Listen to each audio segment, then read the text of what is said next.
सो CSS की working को मज़ीद आगे बढ़ाते हैं। लास्ट सेशन के अंदर हमने बॉर्डर देखा, मार्जिन की वर्किंग देखी और साथ ही साथ पैडिंग की वर्किंग को देखा और ये समझा कि किस तरह से चारों डायमेंशन की वैल्यूज़ को आप चेंज करके पैडिंग और मार्जिन के साइज़ को या उनके स्पेसेस को क्रिएट कर सकते हैं। Now it's time to move ahead. तो इस चीज़ के लिए मैं क्या करता हूँ, एक टैग बनाता हूँ, ठीक है, और इस टैग के लिए हम एक आईडी असाइन करते हैं और इसे मैं नाम देता हूँ CL, ठीक है। तो CL एक आईडी का नाम है एंड इसके बाद मैं यहाँ पर आके लिखता हूँ welcome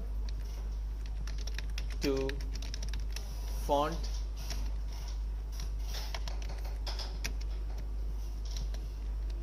related working in CSS, okay. तो आईडी का नाम मैंने CL रखा है। ऑल्दो आप देख रहे हो कि P का टैग अपनी जगह एज अ पेरेंट मौजूद है, ठीक है ना। मैं अभी कोई काम नहीं करता हूँ, Ctrl+S प्रेस करता हूँ, रिफ्रेश करता हूँ, तो आप देख रहे हो कि वो एट्रीब्यूट इसमें इसलिए यूज हो गया क्योंकि एज अ पेरेंट बिहेव कर रहा है P का टैग। अब जब तक मैं P के टैग के अंदर जाकर बॉर्डर को नन नहीं करूंगा, बॉर्डर खत्म नहीं होगा, लिहाजा उस चीज को पहले देखते हैं। तो ड्रीम वीवर पे वापस रन करता हूँ और यहाँ पर आप CL देख रहे हो जो आईडी का नाम है। तो मैं यहाँ पर आईडी को कॉल करने के लिए #CL प्रेस करूंगा, बॉडी बनाऊंगा।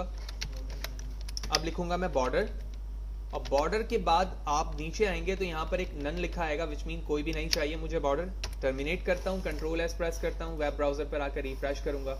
अब बॉर्डर खत्म हो चुका है, ठीक है। नाउ इस सेशन के अंदर हम फॉन्ट से रिलेटेड चीज़ें देखेंगे कि क्या अवेलेबल है, आप फॉन्ट की फैमिलीज़ को किस तरह से चेंज कर सकते हैं, फॉन्ट साइज, फॉन्ट वेट, ये क्या चीज़ें, उन चीज़ों को देखते हैं। तो सबसे पहले मैंने FONT फॉन्ट लिखा। तो इंटेलिसेंस में मल्टीपल चीज़ें आ रही हैं, font, font family, font size adjust, font stretch, style, variant, weight and so on so forth. So first we start from the font. So here are the families of the fonts. Font family से क्या मुराद है कि जब आप MS Word के अंदर काम करते थे तो आपको याद होगा कि वहाँ पर फॉन्ट्स स्टाइल के डिफरेंट फैमिलीज मौजूद थे। तो यहाँ पर भी डिफरेंट फैमिलीज के पेयर मौजूद हैं, यानी सीरीज पर डिफरेंट नेम लिखे हुए हैं। इन नेम से मुराद ये है कि ये डिफरेंट फॉन्ट्स के नाम हैं। अब सवाल ये है कि ये एक से ज़्यादा क्यों है। तो इसकी वजह ये है कि यहाँ पर 3 फॉन्ट के नाम लिखे हुए हैं। अगर आपका वेब ब्राउजर पहले वाले को सपोर्ट करता होगा तो सही है, दूसरे वाले को करता होगा तो वो दूसरे को करेगा, वगरना तीसरे को करेगा। और अगर तीनों नहीं होंगे तो वो ब्राउजर अपने डिफॉल्ट फॉन्ट फैमिली के साइज पर चला जाएगा। Is it clear? ठीक है। तो इस वक्त मैंने ये किया, Ctrl+S प्रेस किया, वेब ब्राउजर पर आया, ये बिफोर साइज है यानी बिफोर फॉन्ट फैमिली। मैंने रिफ्रेश किया तो अभी भी उसी एडजस्टमेंट पे ये चीजें आ रही हैं। मैं वापस चलता हूँ। एक्चुअली मैंने फॉन्ट लिखा है, मैं दोबारा आऊँगा, अब फॉन्ट फैमिली लिखूंगा, ठीक है। पहले मैंने फॉन्ट लिख दिया था, वो फॉन्ट साइज पे चला जाता है। अब मैंने यहाँ से ये ले लिया, टर्मिनेट किया, Ctrl+S प्रेस किया, रिफ्रेश किया, ठीक है।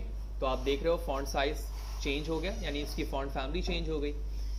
तो ये पहला हमारा वर्क था जहाँ से हम किसी भी टैग के फॉन्ट फैमिली को चेंज करते हैं। फर्दर आगे चलते हैं, फॉन्ट प्रेस करेंगे और यहाँ पे लिखा आ रहा है फॉन्ट साइज। तो फॉन्ट साइज से मुराद ये है कि आप फॉन्ट के साइज को चेंज कर सकते हैं in term of pixels. Although अगर मैं किसी भी फॉन्ट इमेज के साइज की बात करता हूँ तो वो 3 तरीकों से नॉर्मली CSS के अंदर पॉसिबल है। First one is pixel, second one is % and third one is EM, ठीक है। सो एक एक करके उन चीज़ों को देखते हैं। तो सबसे पहले मैंने लिखा है यहाँ पे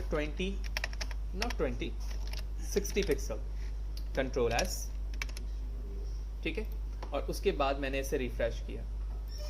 आई think let me check, font size 60 pixel को मैं चेंज करता हूँ, साइज और इंक्रीज करता हूँ, Ctrl+S, ठीक है। तो आप ये चेंजेस देख रहे हो कि ऐसा कोई भी टैग HTML के अंदर मौजूद नहीं है जो साइज को इतना इंक्रीज कर सके।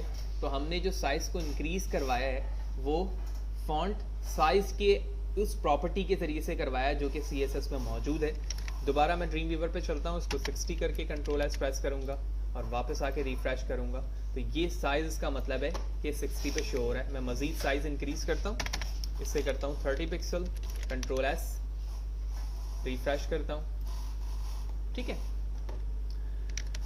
एक काम करते हैं कि पहले मैं 32 पर इसको एडजस्ट करके आपको शो करता हूँ, उसके बाद फिर हम EM पर आएंगे। तो ये 32 का साइज है, ठीक है।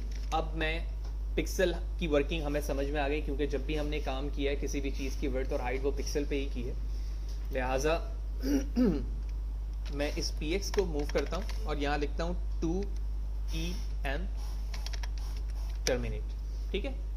We will talk about on EM। अभी मैंने 2EM लिखा, पेज को रिफ्रेश करता हूँ, नो चेंजेस, ठीक है। अब मैं इस 2EM की जगह 1EM लिखता हूँ, कंट्रोल S, रिफ्रेश। सिमिलरली अब 1EM की जगह मैं लिखता हूं 60px, control S, refresh, no changes, which mean 1EM is equal to 16 pixel. So what are the basic difference between them? Normally EM used for small devices such as tablet, mobile, तो वहां पर जब चीज़ों की adjustment की ज़रूरत होती है तो हम EM को यूज़ करते हैं, लेकिन ये बहुत ज़रूरी भी नहीं है। ऑल्दो आप अपने मशीन पे काम कर रहे हैं तो भी यूज़ कर लें, लेकिन उससे फ़ायदा ये होता है कि जब आपकी वेबसाइट EM के बिहाफ पर चलती है तो छोटे एप्लीकेशन पे जब भी वो वेबसाइट ओपन होगी तो भी उसकी वर्किंग बेहतर रहेगी, ठीक है, एज कम्पेयर टू पिक्सल, ठीक है। क्योंकि पिक्सल क्या करता है कि आपकी मशीन पे पिक्सल की साइज चेंज हो सकती है as compare to mobile application या फिर छोटे कोई भी मशीन पर। तो EM खुद ब खुद अपने आप को मशीन के रिस्पेक्ट से एडजस्ट करता है उसके पिक्सल पर, और उस रिस्पेक्ट से साइज उसका इंक्रीज होता है या फिर डिक्रीज हो जाता है। Is it clear? ठीक है। Now the third one is percent. Percent by name ही हमें पता चल रहा है कि अगर मैं किसी फॉन्ट के साइज को 50% करता हूँ, ठीक है, कंट्रोल S करता हूं और उसके बाद रिफ्रेश करता हूं, ऑल्दो ये चीजें हमें इमेज पर ज्यादा अप्रोप्रिएट पता चलती हैं, तो आप देख रहे हो 50 पिक्सल पर इसका साइज इंतहाई कम हो गया। अब मैं इसे करता हूं 100%, 100%, कंट्रोल S, रिफ्रेश। ये 100% फॉन्ट है, ठीक है। अब 100% से क्या मुराद है, इस चीज को मजीद मैं नीचे जब कॉपी पेस्ट करूंगा ना अपने टैग को, तो वहां पर ये बात समझ में आएगी। तो मैं आता हूं, नीचे वाले टैग को कॉपी करता हूं, नीचे पेस्ट करता हूं, इसकी आईडी चेंज करके CLL करता हूं, इस पूरे एट्रीब्यूट को कॉपी करता हूं, CLL करता हूं और यहां पर लिख देता हूं फॉर एग्जाम्पल कुछ भी नहीं, सही है भाई। और तो ऑलमोस्ट वही रहेगा क्योंकि एज अ पेरेंट बिहेव करेगा, लेकिन मैंने यहां से चीजों को हटा दी, आईडी चेंज करके कंट्रोल S प्रेस करता हूं, सेम एक और चेंजेस करते हैं, उसके बाद मजीद क्लियरिटी हो जाएगी। कॉपी पेस्ट, ठीक है, और इसको करते हैं 200%, कंट्रोल S, रिफ्रेश। तो एक्चुअली 100% का मतलब ये होता है कि जो चीज डिफॉल्ट तौर पर साइज रखती है वो उसका व्यू 100% दिखाती है, ठीक है। अगर आप चाहते हो कि उसके डिफॉल्ट साइज को उसका डबल कर दूं तो 200%, ट्रिपल कर दूं 300%, फोर्थ टाइम कर दूं 400% एंड सो ऑन। तो अगर एक इमेज है डिफॉल्ट तौर पे 500 बाय 500 की है, मैंने 100% लिखा, वो पूरे अपने विड्थ और हाइट के साथ शो हो जाएगी। मैंने 200% लिखा तो वो विड्थ और हाइट को मल्टीप्लाई बाय 2 कर देगी। Is it clear? तो ये 3 बेसिक साइज प्रॉपर्टीज हैं जो CSS के अंदर इस्तेमाल की जाती हैं और इनका डिफरेंस भी हमने अभी देखा। नाउ मूव अहेड, आगे चलते हैं। इसके बाद बारी आती है फॉन्ट स्टाइल की। तो फॉन्ट स्टाइल यहाँ पर इटैलिक है, ऑब्लिक है, नॉर्मल है और इनहेरिट है। एक्चुअली जो काम आप बोल्ड, इटैलिक, अंडरलाइन के साथ कर रहे होते हो वो चीज़ आपको CSS के अंदर भी मिलती है, लेकिन उसके लिए फॉन्ट वेट इस्तेमाल करते हैं। ऑल्दो स्टाइल के अंदर आप इटैलिक कर सकते हो, ऑब्लिक भी ऑलमोस्ट वैसे ही शो हो रहा होता है, नॉर्मल का मतलब कुछ भी नहीं है। इनहेरिट का मतलब ये होता है कि अगर कोई टैग किसी दूसरे टैग के अंदर मौजूद है तो जो प्रॉपर्टी ऊपर वाले पे मौजूद है खुद ब खुद उसके इनर पर भी आकर वही चीज क्या हो जाए, इनहेरिट हो जाए, मैच हो जाए, मिल जाए, ठीक है। तो पहले हम इटैलिक करते हैं इसे, ये इनहेरिट हो रहा है तो मैं इटैलिक करता हूँ, कंट्रोल एस प्रेस करता हूँ, रिफ्रेश करता हूँ, तो इट्स गोज टू इटैलिक।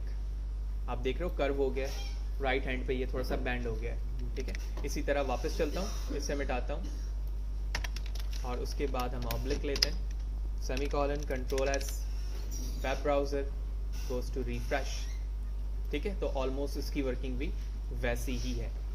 तो ये स्टाइल के अंदर इस्तेमाल किया जाता है, इसकी अगर ज़रूरत होती है स्टाइल लगाने की तो हम करते हैं, वगरना हम बोल्ड, इटैलिक और स्ट्रॉन्ग और एम्फसाइज का टैग ऑलरेडी पढ़ चुके हैं, तो वहाँ से भी वो चीज़ें पॉसिबल हैं। नाउ बोल्ड के लिए हम यहाँ यूज़ करते हैं फॉन्ट वेट, और यहाँ से आप वेट डिज़ाइन करते हो तो आप डायरेक्टली बोल्ड भी कर सकते हो और in term of the pixels भी बता सकते हो। तो 900 मैंने लिया, सिर्फ ये बोल्ड का साइज है, पिक्सल नहीं लगा सकता मैं यहाँ पर। कंट्रोल एस करता हूँ, रिफ्रेश करता हूँ, ठीक है। 900 पे ये दिख रहा है। फिर डायरेक्टली चाहूँ तो मैं जाकर इसे वैल्यू कम भी कर सकता हूँ, जो बोल्ड का इसने डिफ़ॉल्ट तौर पर डिफरेंट वैल्यू दी है। मैं 500 पे चेक करता हूँ, वाज़ेह रहा है PX नहीं है ये, यही वजह मैंने इस पर लिखा नहीं है। और उसके बाद मैं इसे रिफ्रेश करता हूँ तो आप देखोगे कि अब फॉन्ट का जो थिकनेस है, यानी जो उस चीज़ पे बोल्डनेस थी वो कम होती गई, ठीक है। आप डायरेक्टली बोल्ड भी लिख सकते हैं, तो मैंने क्लिक किया और यहाँ से इसे बोल्ड कर लिया, सेमीकोलन, कंट्रोल एस प्रेस करूँगा, पेज को रिफ्रेश करूँगा और यहाँ पर आप देख रहे हो कि अब उसकी थिकनेस जो है वो स्टैंडर्ड पे चली गई, जो बोल्ड के लिए मुमकिन है, ठीक है। तो इस तरह से हम फॉन्ट से रिलेटेड काम कर रहे होते हैं कि किसी फॉन्ट फैमिली को चेंज कैसे करना है, बॉर्डर ख़त्म कैसे करना है, फॉन्ट साइज से क्या मुराद है, EM और %, और इसी तरह पिक्सल्स में क्या डिफरेंस है, वो तीनों चीज़ें हमने देखी। उसके बाद फॉन्ट स्टाइल और फॉन्ट वेट को देखा, ठीक है। नेक्स्ट सेशन पे हम मज़ीद चीज़ों को भी डिस्कस करते हैं।